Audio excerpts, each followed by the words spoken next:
అయ్యా నిజమేనయ్యా, నేనే ఆ పండిచ్చాను, ఆయనకి ఏ పాపం, నేను కోసేటప్పుడు ఆయన లేడు, నేను మాట్లాడేటప్పుడు ఆయన లేడు, నిజంగా ఆయనకి ఏ పాపం తెలీదు అని ఆమెన ప్రభు దగ్గరికి వెళ్ళి క్షమాపణ అడిగింటే బాగుండేది. ఆమెం చేసింది? అపవాది సాతానుగాడు వాడి నన్ను మోసం చేస్తాను. పోనీ ఈయనైనా అయ్యా పాపం తెలియక ఏదో చేసిందయ్యా, నిజమేనయ్యా తినేసాను, నువ్వు నాకు చెప్పావు కదా, ఆమెకు చెప్పలేదు, నాకు కదా చెప్పింది, మనకు చెప్పాడు దేవుడు, సో మనం ఫ్రీ కదా. నువ్వు నాకు చెప్పావు కదయ్యా, నేను ఆమె కాసుకోవాల్సింది ఏముంది, ఆమె తినేస్తే ఎటైనా వెళ్ళిపోయింది, నేను ఆమె ఎక్కడుంది ఇప్పటివరకు కూడా నేను చూసుకోలేదు, ఎడు తిరుగుతుందో కూడా నేను చూసుకోలేదు, అయ్యా నా ధ్యాసలో నేను ఉండిపోయాను, క్షమించయ్యా ఆమెను బట్టి అని ఆమె తరపున మనము భర్తలు అడగలేదు, భర్త తరపున భార్యను అడగలేదు. ఎందుకు? ఏమో అప్పటికే ఏం వెళ్ళిపోయింది వాళ్ళలోనికి, పాపము, నేత్రాస శరీరాస జీవపటంబం. నేత్రాస శరీరాస జీవపటంబం ఉన్నవాళ్ళు భార్యాభర్తలు ఇద్దరు కూడా ఒక చోట ఉండి ఏదో కొట్టుకుపోతుంది అలా అలా అలా కదండి. ఈలోపు నేను నేను నేను అంత అనుకొని తన్నుకొని తినుకుని లోపు ఎవడో టింగని బెల్లగొడతాడు, అయ్యగారు ప్రార్థన చేయండి అంటాడు, వస్తున్నా అని వెళ్ళి చేసేస్తాం. మీ పాస్టమ్ గారిని కలివెళ్ళు అంటారు, పాస్టమ్ గారు ఇదేంటి సమస్య, ఇలాగండి ఇలాగండి ఇలాగండి, మా ఆయన చూస్తే ఇలాగండి, మనకు కనెక్ట్ అవుతుంటుంది అది, అసలు ఏంటండి అసలు ఇలాగండి అలాగండి అలాగండి అంటే మనం ఎవరికి చెప్తాం కదా. సో సేవకులుగా మనం చాలా ఆలోచన చేయాలి.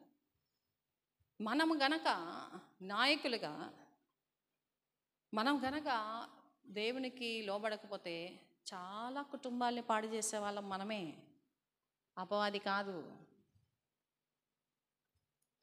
చాలా కుటుంబాలు పాడైపోవడానికి కారణం మనమే, అపవాది కాదు. ఎందుకంటే మొట్టమొదటి అపవాదికి చోటిచ్చేది మనమే. సో ప్రియ దేవుని జనాంగమా, దేవుడు మనకిచ్చిన చిన్న సంఘాన్ని ఏం చేయాలంటే ఎంతో చక్కగా దాన్ని నడిపించుకోవాలి, కూర్చొని మాట్లాడుకోవాలి, కూర్చొని చెప్పుకోవాలి. అబ్రహాము చుట్టాలు వచ్చారు అబ్రహాం ఇంటికి, సారా దగ్గరికి వెళ్ళి నువ్వు రొట్టెలు చేయి త్వరగా అని చెప్పాడు. ఈయన వెళ్ళి ఏం చేశాడు? వెళ్ళి కూర్చున్నాడా? ఈయన వెళ్ళాడు, ఎక్కడికి వెళ్ళాడు? మాంసం కొట్టుకెళ్ళాడు, కొట్టుకెళ్ళి మాంసం ఎత్తుకొస్తున్నాడు, కూరగాయలు కొత్తిమీర పచ్చిమిరకాయ అన్నీ తీసుకొస్తాడు, తీసుకొచ్చి ఆమెకి ఇచ్చి, చాలాసార్లు పురుషులు ఏం చేస్తారంటే వాళ్ళు వస్తున్నారు వండి పెట్టే అంటారు కదా. ఆమె బలహీనత ఏంటో, ఏ పరిస్థితుల్లో ఉందో పట్టించుకోరు కదా. చాలామంది ఆడవాళ్ళు ఏం చేస్తారంటే నీకు ఇదే పని, ఎంతసేపు భోజనాలు అంటే వాళ్ళని పిలుస్తావు వీళ్ళు పిలుస్తావు, ఇద్దరికి చెప్తున్నా ఒకళ్ళే అంటలే కదా. శారా అలా అనుకోలేదు. అబ్రహాము శారా విషయంలో చూసుకున్నట్లయితే వాళ్ళిద్దరి యొక్క అన్యోన్యత, ఇద్దరు పలుక్కొని అబద్ధం చెప్పుకున్నారు. ఏమని? నువ్వు చెల్లివని చెప్పా, సరే అయ్యా చెప్తానయ్యా, మరి రాజులో వస్తాడు జాగ్రత్త. అది హాఫ్ అబద్ధం హాఫ్ నిజం. కానీ ఆ పరిస్థితుల్లో అప్పుడు రాజులకు అంత అధికారం ఉంది కనుక, ఎవరినైనా ఎత్తుకుపోయేది ఉంది కనుక అది పెద్ద తప్పుగా పరిగణించబడదు. సో జాగ్రత్త, నువ్వు ఇలా చెప్పు, అలాగనే తప్పకుండా. వాళ్ళు డిస్కస్ చేసుకున్నారు అబద్ధాన్ని కూడా, ఎలా చెప్పాలో ఎలా చేయాలో, తన భర్త ప్రాణం కాపాడటానికి ఆమె వాళ్ళిద్దరికి మధ్యలో వాళ్ళిద్దరు డిస్కస్ చేసుకొని ఒక నీతో అనవసరంగా వచ్చాను, నువ్వు వచ్చేమన్నావు, ఈ వయసులో 60 ఏళ్ళ వయసులో ముసలిదాన్ని నన్ను తీసుకొచ్చావు, రాగానే కరువు, రాగానే దేవుడు ఇచ్చేసాడు బిడ్డలో, రాగానే కరువు, మా పుట్టింట్లో బాగుండేదాన్ని, నువ్వు ముందే వెళ్ళి అన్ని ఇల్లు అన్నీ చక్కబెట్టి అక్కడ నీళ్ళు ఎలా ఉన్నాయి అన్నీ చూసుకొని ఇల్లు అద్దెకి తీసుకుని నన్ను వచ్చి తీసుకెళ్ళచ్చు కదా అని. అక్కడ షీ ఫాలోడ్ హర్ హస్బెండ్. అందుకనే దేవుడు కలుగ చేసుకున్నాడు. హల్లెలూయా. వాళ్ళు ఎక్కడ కొనుక్కోలేదు, సనుక్కోలేదు. సారమ్మ ఇంత తండ్రి అయ్యాడు, ఆమె తల్లి అయిపోయింది విశ్వాసులకు. మీకు ఆ వాక్యం తెలుసు కాబట్టి I'm not giving the codes, నేను రిఫరెన్సెస్ చెప్పండి, మీకు అంత తెలుసు కాబట్టి.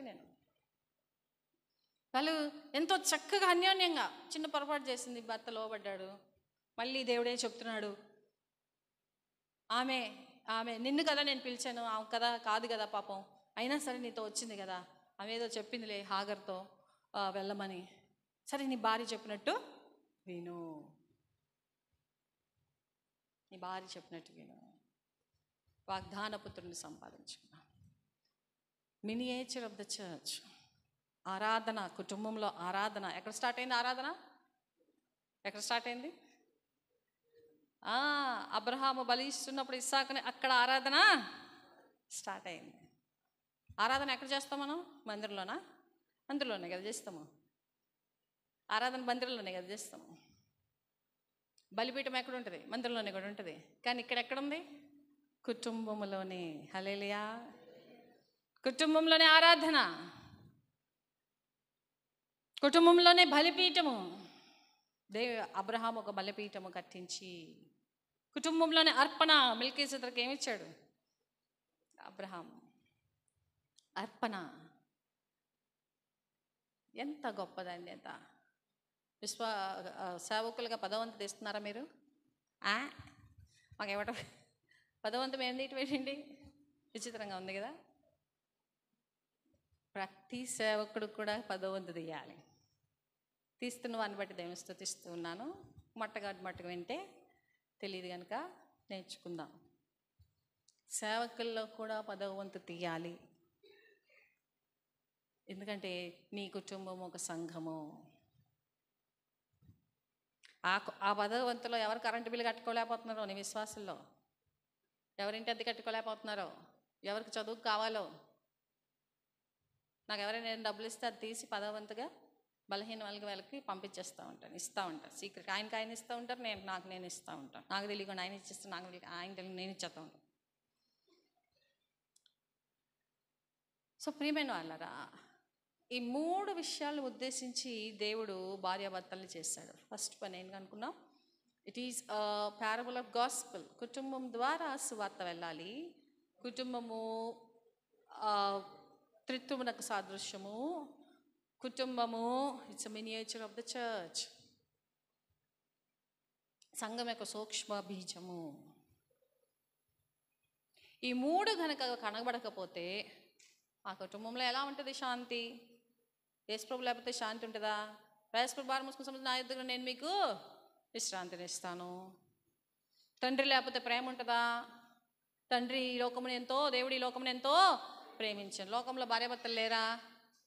ఉన్నారు కదా. పరిశుద్ధాత్ముడు అన్యోన్య ఆదరణకర్తగా మనకున్నాడు. పరిశుద్ధాత్ముడు మనలో లేకపోతే ఒకరినొకరు భార్యాభర్తలు ఎలా ఆదరించుకుంటాం?